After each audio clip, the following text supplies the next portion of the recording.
Thankfully, Daniel's assists and Rodin's assists did not happen on the same goal, otherwise they'd have to fight over who got to keep the puck.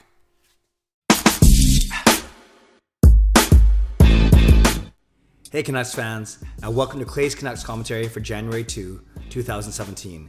Tonight, the Vancouver Canucks started the new year off right by beating the Colorado Avalanche 3-2. It wasn't a very pretty game to watch, kind of what you'd expect from two teams near the bottom of the NHL standings, yet the Canucks found a way to win, even if that game-winning goal didn't come until there were just over 3 minutes left in the game. A few things stood out to me from tonight's game. Number one, Ryan Miller was once again solid in net, and he was somewhat of a surprise starter, giving Jacob Markstrom's really strong game on New Year's Eve in Edmonton. This Miller-Markstrom dynamic will be interesting to watch as the season progresses. Secondly, we need to see more from forward Anton Rodin. Yes, he got his first NHL point tonight, but he only had 10 minutes of ice time and he didn't play in the second half of the third period. In fact, I remarked to my buddy Mike that Rodin was quite invisible tonight, and literally he was because he wasn't playing in the second half of the third period. Also, the Avalanche are bad.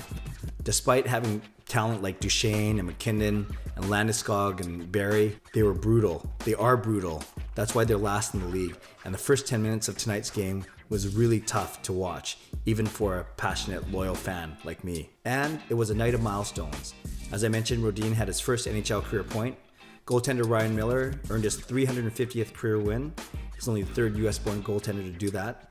And Daniel Sedin had his 600th career assist. Thankfully, Daniel's assists and Rodin's assists did not happen on the same goal, otherwise they'd have to fight over who got to keep the puck. After the game, my season ticket partner Mike and I got to go to Willie Desjardins' post-game press conference. And the press conference was exactly like the game. There's nothing earth-shattering or overly exciting or eventful. I saw the usual suspects down there. Jeff Patterson and Kevin Woodley, Ben Kuzma. I even got to exchange a quick Happy New Year greeting with Jason Botchford. Coach Desjardins came across as very likable, very genuine and honest and forthcoming. And he talked about Rodin, he talked about the power play, he talked about Stetcher, he talked about Baertschi. But my favorite part was actually when he talked about Nikita Trampkin and how Trampkin has been quite impressive in his first full season with the Canucks. Willie pointed to two factors leading to Trampkin's rapid improvement as a player. The first one was his improved fitness level, and the second, his improved English. And there's no positive correlation between how well you speak English and how good of a hockey player you are. But he did say that as his English improves, he feels more part of the team and it's easier to communicate with fellow players and the coaches. Also at the post-game presser, they give you this fancy stat sheet.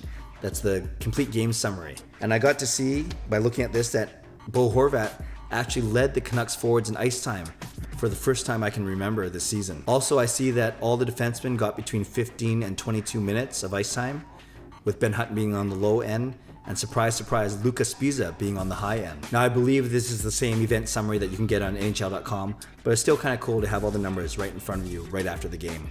Let's get to Canucks in a word, where you sum up tonight's Canucks game using just one word. Streaking. Yes, Chris, I know that's one of your favorite words. Winning. Sven-tastic.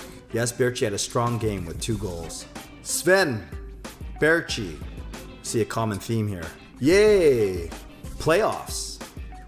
Yes, with this 4th straight win, the Canucks are now only 1 point behind the second wildcard team. I do realize that there are many teams around the Canucks in the standings, and some of them with games in hand. They're 18-3, which gives them 39 points in 39 games. By having the same number of points as games, they are by definition a 500 hockey team. The Canucks have a chance to move over 500 this Wednesday when they host the Arizona Coyotes. This is another winnable game and could put the Canucks on a 5-game win streak as they look ahead to their home and home against the Calgary Flames. I'd love to hear your feedback on the current Canucks win streak, on this video, or anything Canucks related. Just leave your comments below. Thanks for watching, and you can follow me on Twitter at CanuckClay. God bless and go Canucks go.